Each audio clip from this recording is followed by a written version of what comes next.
Welcome to the Contrarians and to yet another Dark Horse album episode. Tonight we are looking at King Crimson's 1995 album, Thrak. So let's get started.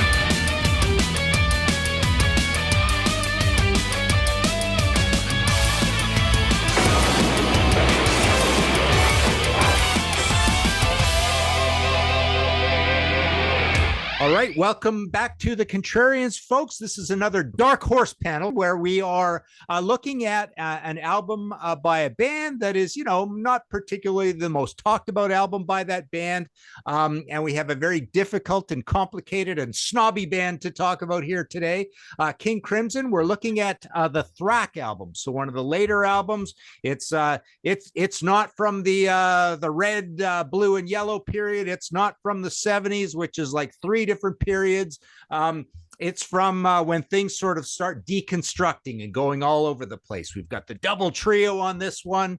So we've got Robert and Adrian and Tony Levin and Bill Bruford and Pat Nastellato and Trey Gunn. It's 1995 for this record. Here's my partially signed copy of it. So as a brief bit of introduction and almost just to keep it suitably abstract as in the zone King Crimson is at this point, this is all tied up with the whole Vroom taster situation. There's one sort of version of Vroom. What do we got here? We got there's Vroom. And that's the kind of the inside cover thing. And then, this whole Thrak situation. I mean, we actually have a real album here, but it does move into the Vroom Vroom period and the whole Thrak attack thing. So essentially, it feels like what we have here is a proper album that starts with the Vroom EP, and then happens, and then sort of breaks into all these reinterpretations and weirdness through, a widening amount of live albums coming out, double live albums, long live albums, everything, lots of instrumental music. And even this record itself is a little bit like this record, a little bit like the 1984 record in that you're feeling a little bit of a fragmentation between, the tracks with Adrian Belew lyrics and vocals, and then lots of instrumental stuff. You've got long stuff, you've got short stuff, it's heavy car crash music. Not so much car crash music as something like a Thrak attack is, but Thrak itself is somewhat crumpled up steel and re-extended and listen to it, and that's kind of what you have here. And it kind of goes with that album cover as well, which is sort of like some steel with a little bit of a hole in it, sort of thing. Reminds me of Nine Inch Nails, the Fragile a little bit, I imagine. But so there's your weird little complex introduction to this. It is a complex situation. So, let's start with John, the music nut, and tell us what you think of Thrak. Oh, Rand's coming in too. Perfect timing. So Rand, we're going to start with John, and we're going to go around, and nice strong panel today. Go ahead, John. Okay. Thank you, Martin. It's great to be here.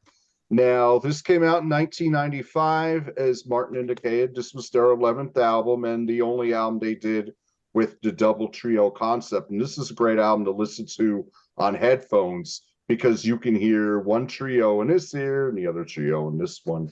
Now, how does the album sound? Well, you got some of the Red sound from the 74 album Red. You got some of the sound from the 80s albums when Adrian Belew joined the group, as well as Tony Levin. And then you got some music on here that's reminiscent of Adrian's solo stuff at the time. So it starts out, it starts out with Vroom and then Coda Marine 475, and that is very reminiscent of the Red era. I mean, it sounds almost like a copy, but it's not. It is a little bit different than that. And it starts out really loud and chaotic, just as Red was. And then we go into Dinosaur, and that's when the Mellotrons kick in at the beginning. And then it goes into this really heavy song, and it's catchy, but again, chaotic, but it all makes sense. And then it breaks down into the Mellotron again. And then we go right back into that heavy theme. This is probably the closest thing to a radio track it would be on here. But then we go on to Walking on Air, which is a lot more mellow. And even though it's mellow, you still hear there's still a lot going on. If you listen to this on headphones, there's just a lot of use of subtlety and restraint, which is very good track. Adrian's voice on there is excellent. And then we got the B-boom, very a percussive instrumental, and that goes right into Thrak. These are both really heavy, especially the title track, Thrak. And then Inner Garden, there's 2 Inner Gardens. We got 1 and 2, and they're both really spooky. Even Adrian's vocal on it is it's more Greg Lake than from the Court of Crimson King through the Red albums. His vocals sound more like that than his typical way of singing. And then People is really cool. People's very funky. And you can hear the bass guitar going in one ear, and then you got the Chapman stick going the other. This is a really, really cool tune. One of my favorites on the album. The radio tracks, both 1 and 2, they're both instrumental. They just add to the feel pretty much. There's nothing really great about them. It's just adding to the feel. One Time is my favorite song on the album. That is very whimsical. I think Adrian's voice is so tender on here, and the guitar line in it, excellent. It really takes you in.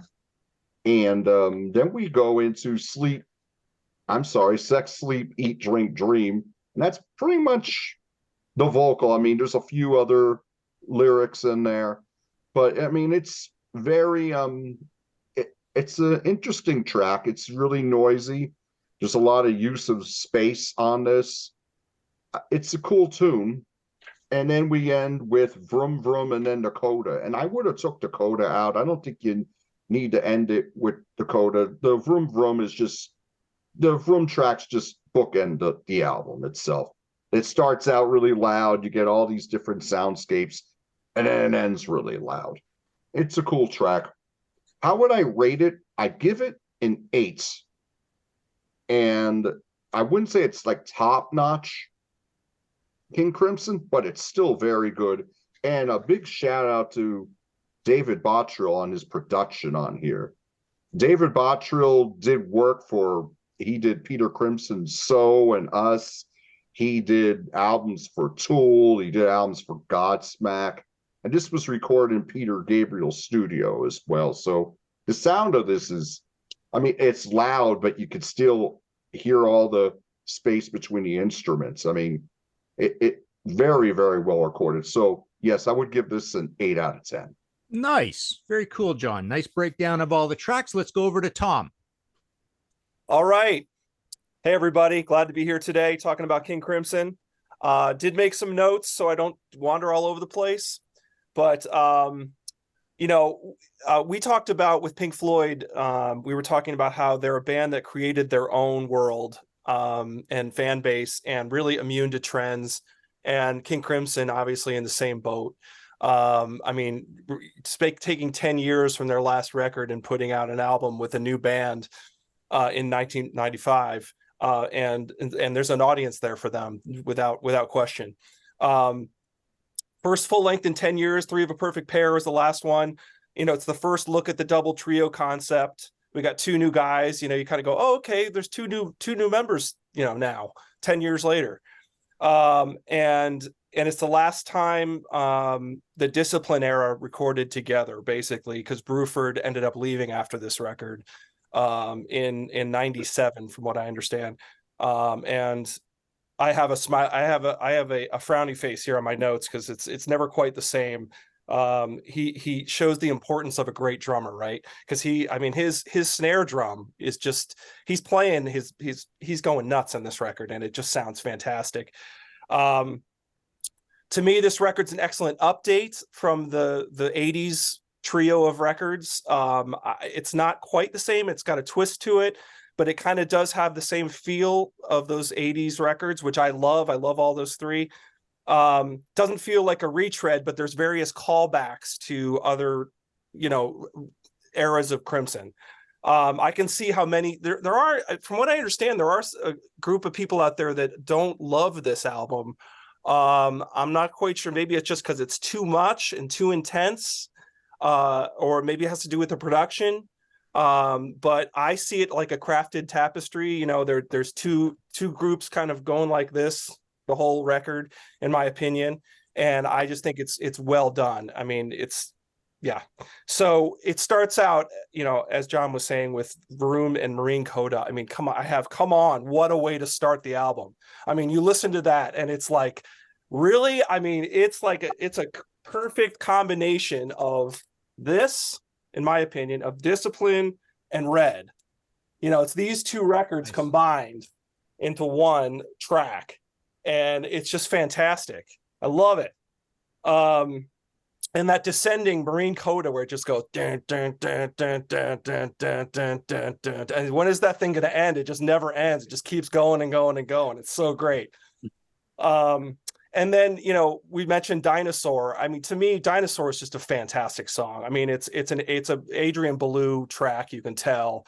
And I have on my notes, I have Adrian came to play on this record because he really has a lot of great songs on here. And what John was saying earlier as well is like there's definitely, you can tell there's like the Adrian songs, and then there's sort of the band songs that are more improv related.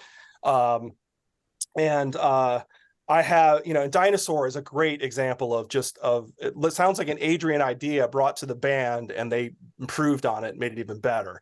So and I love the lyrics. I mean, come on, standing in the sun, idiot savant, something like a monument. And he's talking about how he's such an easy target he was, and I can relate to some of those lyrics. So anyway, I got the Adrian songs, Dinosaur, Walking on Air, which is almost like Mate Kudasai a little bit, which I love. People is great, mentioned earlier. One Time is a beautiful song, and Sex, Sleep, Eat, Drink, Dream is kind of more of a callback, maybe a little bit to something like Thela Hutchinji or something like that. But what's interesting about Adrian on this record is he seems more relaxed. And like in the 80s records, he seems a little bit more like trying to make a huge impression and kind of doing the talking stuff, and what's the one where he's talking about getting held up on the street in New York? Yeah, he had a gun in his hand. Yeah. And he's like, what's that? It's a tape. What's that? He's doing all these different sort of avant-garde. I think he felt like, I'm in King Crimson now, I got to do something to make an impression. But I love all that stuff. I think it's great. But he doesn't do much of that on Thrak. It's a little bit more straightforward, a little bit more like his solo albums, with playing with the band. And then you have the rooms, both rooms. You have the Boom, which is like a drum duet, which is amazing. You usually wouldn't say a drum solo on an album, you'd be excited about it, but with King Crimson, you are. You got Thrak, your title track, Radio 1 and 2, Inner Garden, as we talked about. There's a lot of 1 and 2s on this record. That's kind of one thing I always say, what do we really need 1 and 2s of two different songs? So if I was to quibble about this record, so I'm going to go and say, I'm going to give this an 8.5 out of 10. I think it's an excellent record. And I think that the highs are super high. But I will say the quibbles that I have quibbles here at the end, quibbles. Yeah. So the quibbles are, here are the quibbles. 1, a bit too long, ? Get rid of some of the fat. Do we need 2 Vrooms? I mean, the first Vroom is amazing. Do we need a second one? It's kind of just similar. It's like he said, it's more of I guess it's a bookend, but not sure that we needed it. Do we need 2 Inner Gardens? Do 2 radios? It just seems a little bit long. But I remember I listened to it for this episode, and I was kind of getting tired by the end of it, because it's pretty long, and it's intense the whole time. It's not like you're sitting back in. And then I have 90s production, Louder is Better. Although I don't have too much of a problem with the production, but it is loud, and I have here ears are somewhat tired by the end. And whereas I don't feel that way with these, and is this Rhett Davies that did these? Rhett Davies, I think, when she worked with Roxy Music, I believe. I don't feel that way with the 80s albums as much. However, the good stuff is excellent, and you can't deny the greatness when it really hits full stride. And when I listen to things like Dinosaur and The First Room and a lot of the Adrian stuff I love on here. So I think it's a great record. You can't miss. If you're a King Crimson fan, you're gonna love it. Excellent. Wicked, Tom. That's very cool. I'll just go the way I see them here. Pontis, you're next. Oh, nice. I agree with a lot of things that you guys have said before here. I missed out on this record when it was released first time, because by 1995 I was a huge fan of the 69 to 74 lineups, and thought, yeah, this is good, but I wasn't too taken by the 80s band, so I held back a bit. And then what happened was they released a double CD called Circus, which is The Young Person's Guide to King Crimson Live. That was a sort of impossible concert sort of thing with live tracks pulled from all different lineups, right? So I wanted the 75 and I wanted the 74 and 69 things and 71 things, but I had to get, I had to do with the 80s and 95 stuff, and that made it click for me. So I came into this band through the Vroom DVD, and then through a couple of live albums. Then I bought the album, and I also think it's a fantastic album. It really shows the partnership of Robert and Adrian. Fripp needed Adrian a lot. He needed him to make accessible music. I think he was the pop guy he needed to make a sort of a more accessible but cool music. And I think what happened was that in 1991, Fripp is considering he's considering a box set of Crimson, and he's fallen out with Gordon Haskell and asked Adrian and Tony to replace his singing and bass playing on certain tracks. And then Adrian points to him and says, I want to do, if we do more Crimsoning, I'm in. And so says Tony. And by the time 92 and 93 rolls along, Fripp has started the DJM label, which is his own label. So he has, he does a lot of recordings, solo recordings, and that's why we get all these Crimson live albums, because it goes through the archives. So if the whole double trio starts with a Baboom live album from 94, and then it goes into Vroom, which is an EP, which Martin mentioned, and then we have Thrak, and it's like, a sort of indie situation, a sort of a little bit of a punk situation here, where you get an EP and you get the album and you get the live album and you get things in drips and drabs. But I think I absolutely love the album. The more I listen to it, the more I think it has its own persona, in a sense that the songs are very strong, and the feeling of the album is a band going in a more industrial sort of rock feel to it. It has that crimsoning doings with a lot of anger and a lot of avant-garde things going, and on top of it is this beautiful songs, like, you know, we mentioned One Time and People and all those. I think it's just a fantastic album. Well, it suffers a bit from the CD sort of plague, you could call it. You know, the thing that it's perhaps way too long. The interesting part is this soundscapes bit called Radio, because Robert at the same time did an album called Radiophonics, which I highly recommend. It's an update of the No Pussyfooting Cryptotronics thing, where he used new technology and did this sort of avant-garde music. So what we get is an album that really sits very well. It just arrived, I think, at sort of the time when prog started being fashionable again, so they could pick up their thing when they want it.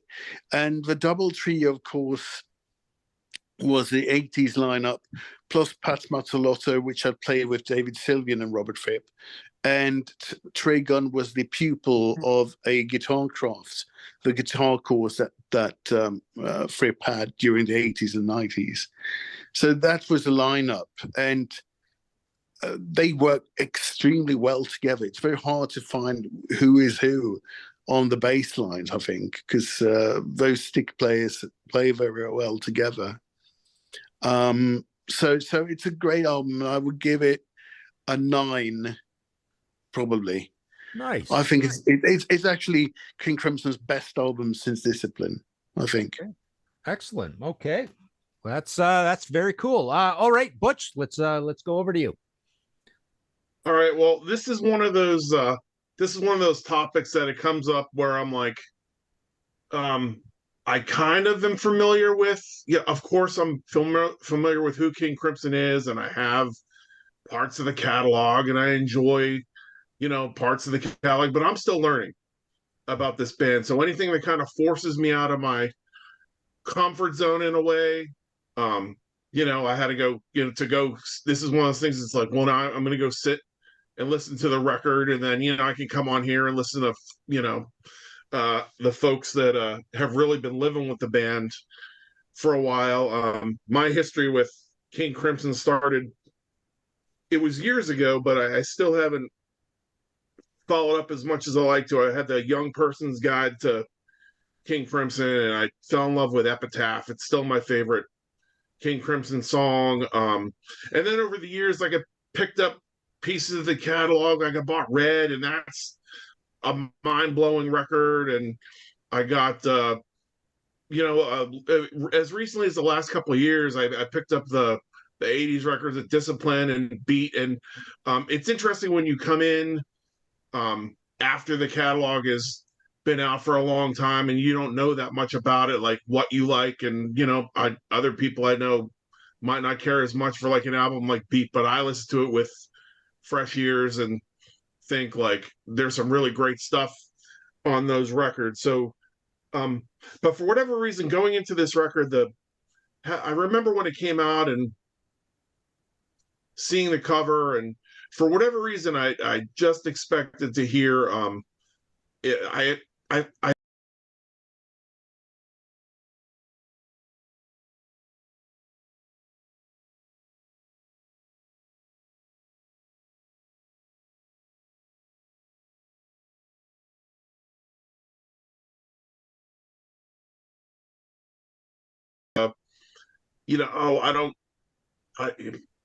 their best stuff was done years ago. It's been a while. Like, I don't know how this record would be. It also wasn't what I was, getting into at the time. So it kind of just passed me by. But I'm really glad that I listened to this record. I really like it. I love that it can go from like loud and jarring to these really beautiful mellow kind of parts, and then there's times where those things like just intersect on it, where it's like a like a song like Dinosaur has like kind of like heavy jarring parts, but it's so catchy. Like the that whole chorus, just the way that Baloo sings it, and it's a wonderful song. And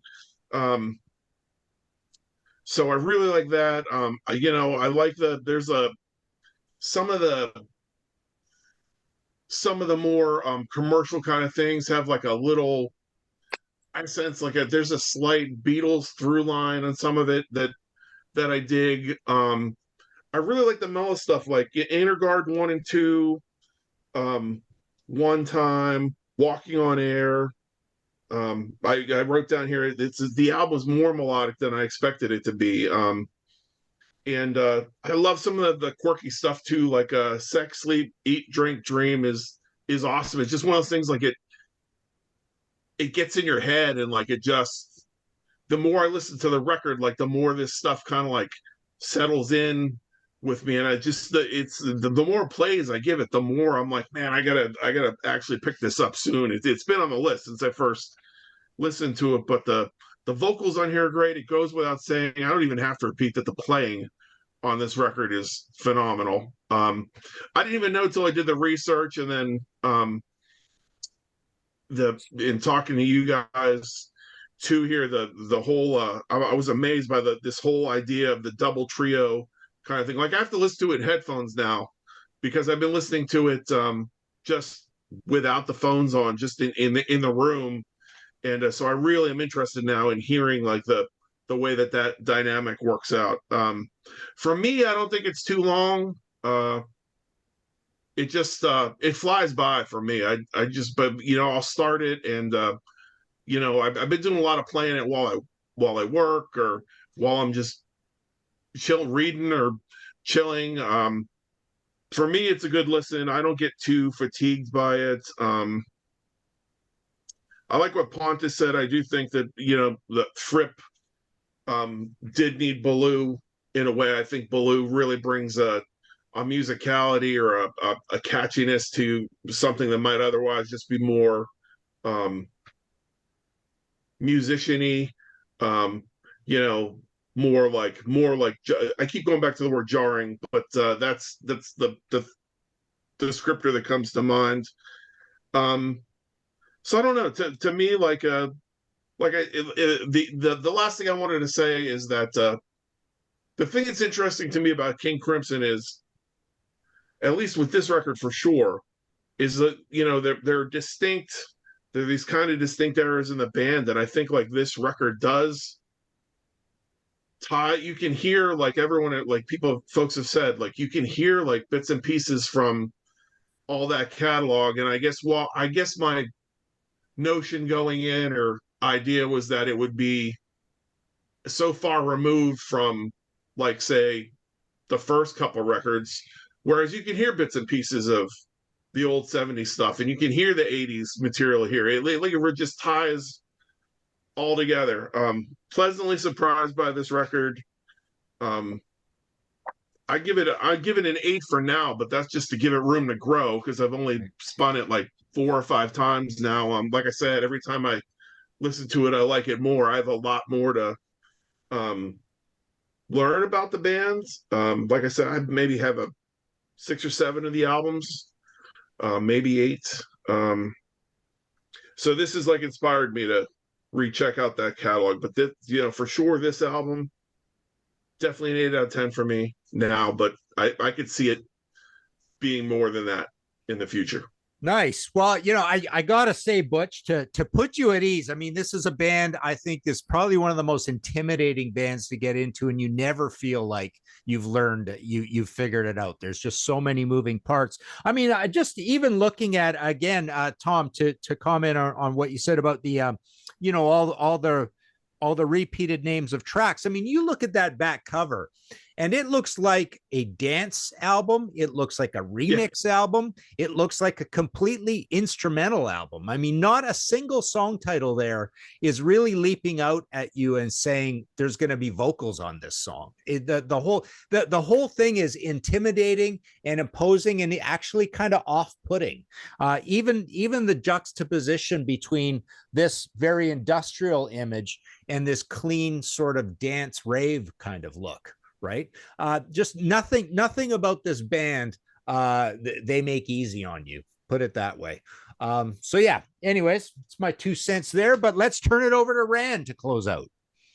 Hello, everybody, and thank you, Martin, for grabbing me, because I totally forgot about it. Hey, no worries.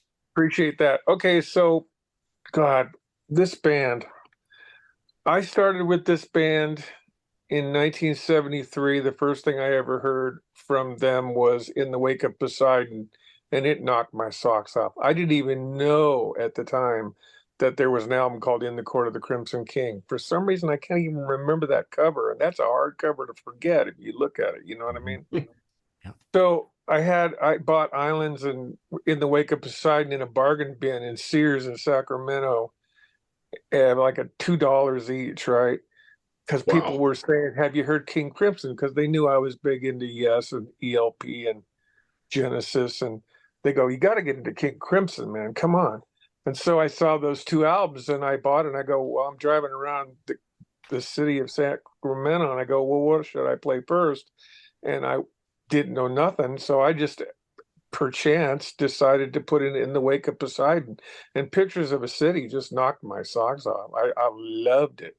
So anyway, to get to this album is an evolution, and it starts, well, first of all, I'd like to say Bill Bruford only played with an extra drummer 3 times. Once with Jamie Muir on Lark's Tongues and Aspic, and with Phil Collins on the Trick of the Tail tour, which I saw, which was amazing, and also with the Thrak band, the double trio. And I think the reason he didn't get invited to come back for the Construction of Light was because he didn't want to play with Pat Mistelato anymore. He just wanted to be the drummer like he was on Discipline, Beat, and Three of a Perfect Pair. Now, that's just my opinion. I could be totally wrong. And if I am, I certainly don't want to put words into Bill Bruford's mouth. But as far as I was concerned, he was their drummer, and because he's my favorite drummer anyway. So, anyways, the first thing we found out about, because this is pre-internet, 1994.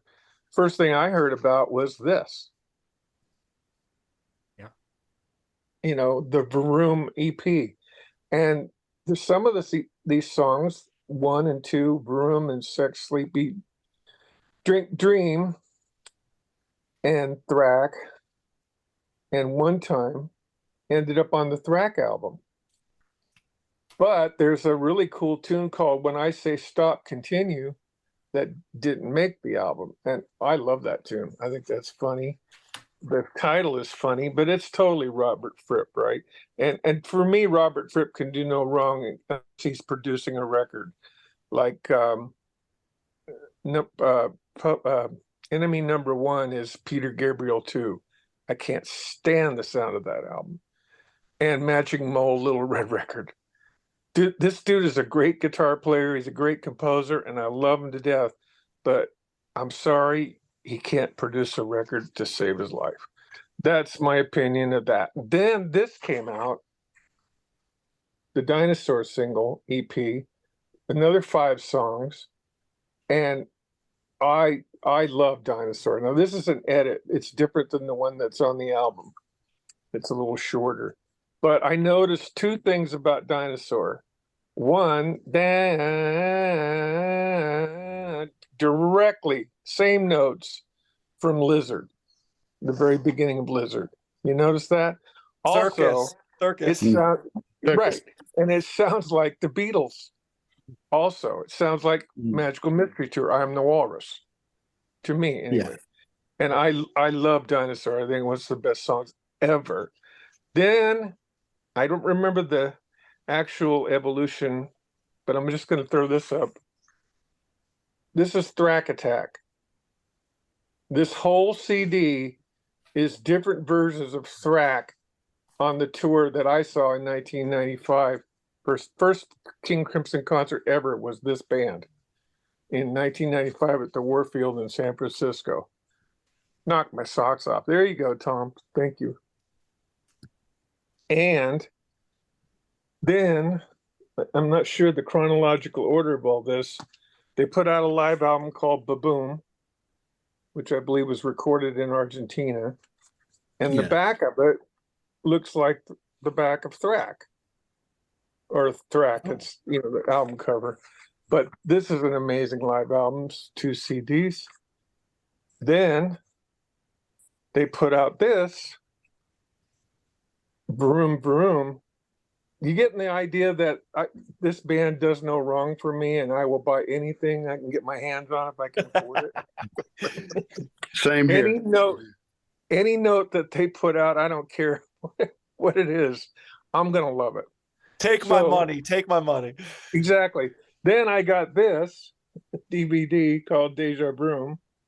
Yes, that was the which DVD. is a really weird DVD because it's really hard to navigate. They made it so that watcher could control the camera angles and stuff.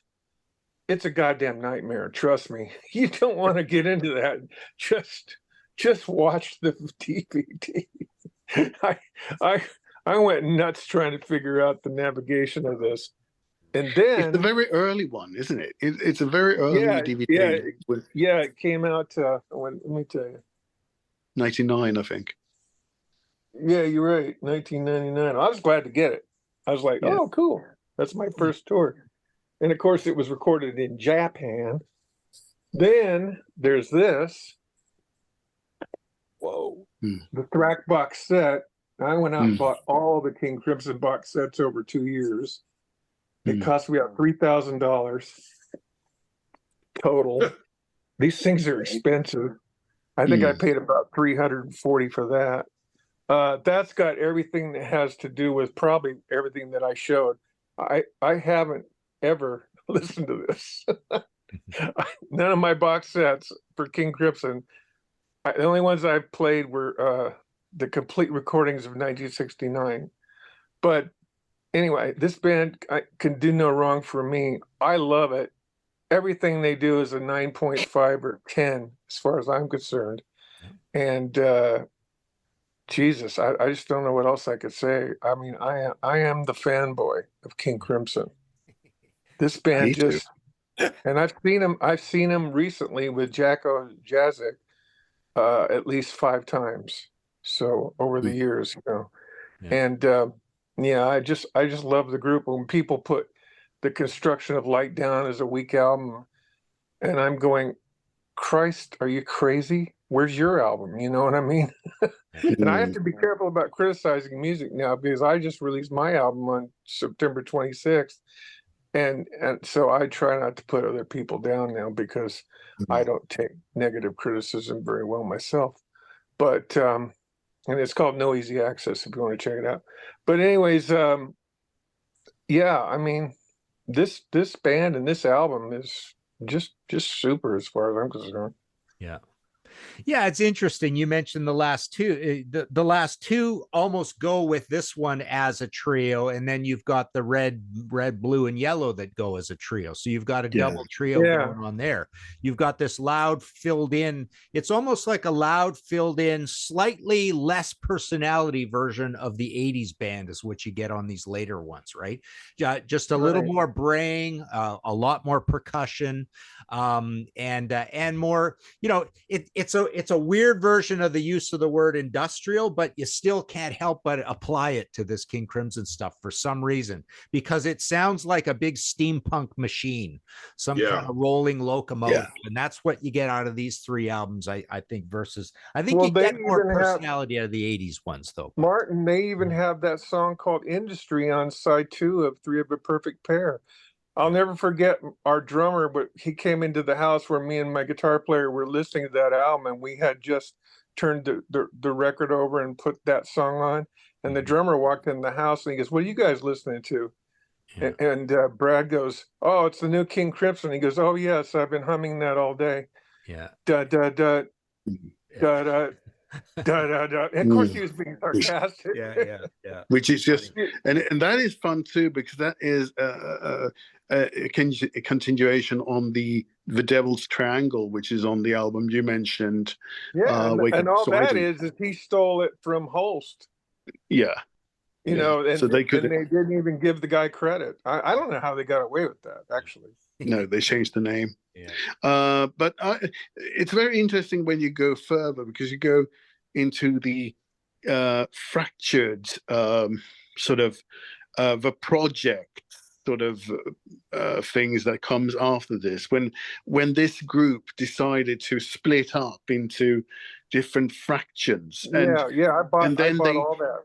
Yeah, me too. And it's very sort of a continuation evolution of the sound of a Thrak album into what becomes the construction of Light. Yeah, because what enters then is the EDM sort of thing, with Pat Mazzolotto finding his way as a percussionist, as an electronic percussionist. Yeah.